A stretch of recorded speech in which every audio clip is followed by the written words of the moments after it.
So if you look at the next sort of 5, 10, 15 years, there really will be 4 forms of disruption that will impact like every industry, every business. The first is the impact of wide-scale automation, the rise of the robots, the influence of artificial intelligence or machine learning, and we're seeing that impact every single industry.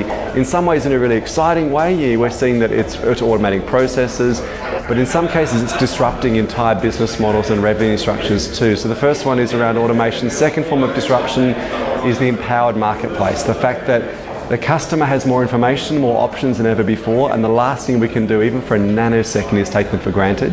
The third form of disruption is unconventional competition. The reality is, if you look at what's going to really disrupt you in the years ahead, it won't be the usual suspects. It won't be the people you've been competing with for years. It'll be unconventional, often tech players that are going to come into your space. And the encouragement I give to clients is when these unconventional competitors emerge, resist the urge to dismiss them or ridicule them, because it's often what we do. And then the fourth and final form of disruption is around generational change. So looking at millennials and Gen Zs as they become the dominant consumer base, but also many more of our staff, they're different attitudes, different expectations. So bridging that gap and being relevant to that next generation is incredibly important. And one company that's done a great job in recent years, I think, when it comes to reinventing themselves is the example of Dyson. So Dyson as a company have done so many of the things that I think are just so smart in the time of disruption. They have essentially cannibalized their own business, for instance. I mean, they used to make most of their money from those large upright units, and when they launched the stick cordless vacuum cleaners, that essentially was a cannibalization of their own product range, and now 80% of their revenue comes from those rather than the stand-up big units.